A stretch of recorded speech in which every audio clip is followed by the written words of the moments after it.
শুধুমাত্র হচ্ছে তালের হচ্ছে রস আর হচ্ছে ময়দা দিয়ে যে এত সুন্দর ফুলকো ফুলকো তালের পিঠা তৈরি হয়, না বানাইলে কিন্তু বুঝতে পারবেন না এতটা লোভনীয় হয়েছিল।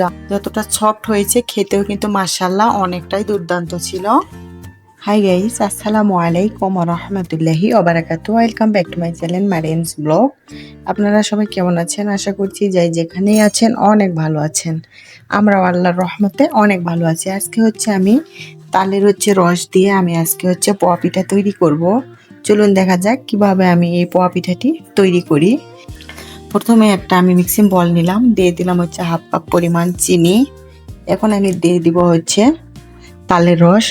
সৌদি আরবে কিন্তু তালের রস সহজে পাওয়া যায় না, এখানে কিন্তু ফ্রোজেন করা সবকিছুই পাওয়া যায়, কিন্তু অরিজিনালটা কিন্তু সহজে পাওয়া যায় না। এখানে বাঙালি মার্কেট আছে, ওখানে খুঁজলে হয়তো পাওয়া যাবে। আমি ফ্রোজেন করা এখানে হচ্ছে তালের রস নিয়েছি, এক প্যাকেট নিয়ে আসছিলাম পিঠা খাওয়ানোর জন্য। দিয়ে দিলাম হাফ কাপ পরিমাণ। তারপর এখন চিনির সঙ্গে ভালো করে হচ্ছে তালের এই রসটি একটু মিশিয়ে নিব। এই তো দেখেন চিনিটা কিন্তু হচ্ছে গলে গেছে। এখন আমি এর মাঝে দিয়ে দিব, আমি একটু চেলে হচ্ছে একটু ময়দা দিয়ে দিব। আমি 1 কাপ পরিমাণ হচ্ছে ময়দা দিয়ে দিয়েছি। এখন ভালো করে কিন্তু এই তালের হচ্ছে রসের সঙ্গে ভালো করে একটু মিশিয়ে নিব। আমি হচ্ছে 1 কাপ পরিমাণ হচ্ছে ময়দা দিয়েছি। তোমরা চাইলে কিন্তু এটি আটা অথবা চালের গুঁড়ি দিয়েও কিন্তু এই পোয়া পিঠাটি তৈরি করে নিতে পারেন। আমার এটা কিন্তু হচ্ছে তালের রসটা কিন্তু হচ্ছে ফ্রোজেন করা ছিল, আমি 2 ঘন্টা আগে কিন্তু ফ্রিজ থেকে বাইর করে রেখেছি।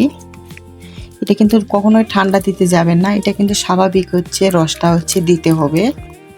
যদি ফ্রিজের মধ্যে থাকে তাহলে 1 ঘন্টা 2 ঘন্টা আগে কিন্তু এটি বাইর করে রাখতে হবে। এখন ভালো করে সবকিছু উপকরণ আমি হচ্ছে মিশিয়ে ভালো সুন্দর একটা হচ্ছে ব্যাটার তৈরি করে নিব। দেখেন ব্যাটারটি কিন্তু সুন্দর করে আমি একটু ভালো করে কিন্তু নেড়ে চেড়ে এটি গুলিয়ে নিচ্ছি। দেখেন কত সুন্দর সফট হয়েছে।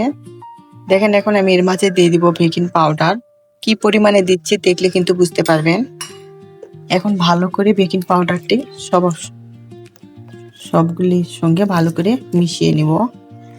আর একটা জিনিস ফলো করবেন, ব্যাটারটা কিন্তু অবশ্যই ভালো করে হচ্ছে একটু এভাবে নেড়ে চেড়ে কিন্তু তৈরি করে নিতে হবে, কোনো প্রকার যেন দানা ভাব না থাকে।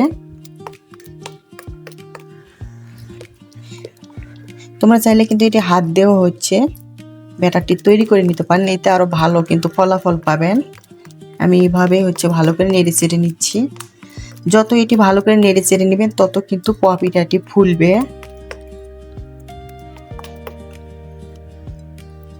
এই তো দেখেন আমার কিন্তু ব্যাটারটি তৈরি হয়ে গেছে। আমি এখন এটি 10 মিনিটের জন্য ঢেকে রেস্টে রেখে দেব। আসলাম হচ্ছে 10 মিনিট পর। এখন হচ্ছে দেখেন ব্যাটারটা কিন্তু আবার এসে ভালো করে নেড়ে ছেড়ে নিলাম। এদিকে একটা ফ্রাই প্যান বসিয়ে দিয়েছি পরিমাপ মতো তেল। এখন আমি দিয়ে দিব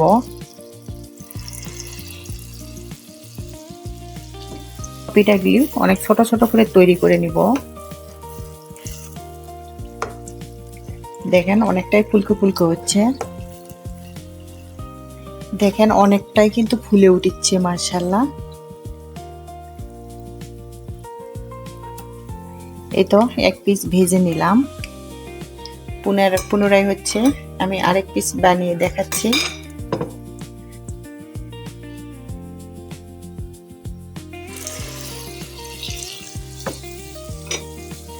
একটু দূরে এসেও যারা আমার ভিডিওটিতে একটা লাইক দিতে ভুলে গেছেন বা এখনো লাইক দেন নাই, প্লিজ প্রিয় ভাই আপুরা একটা লাইক দিয়ে দিবেন।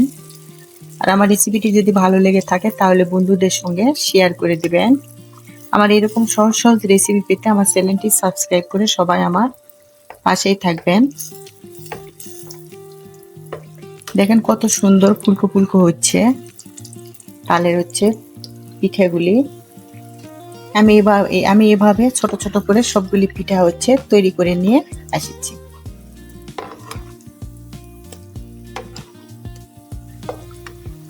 তালের পিঠাগুলি কিন্তু দেখেন কত সুন্দর ফুলকো ফুলকো হয়েছে, মাশাআল্লাহ। আমি এভাবে কিন্তু সবগুলি পিঠা ভেজে নিয়ে আসছি।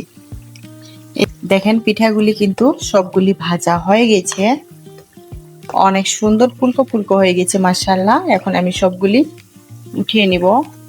আজকের ভিডিওটি আমার এই পর্যন্ত। আপনারা সবাই ভালো থাকবেন, সুস্থ থাকবেন, এই দোয়াই করি।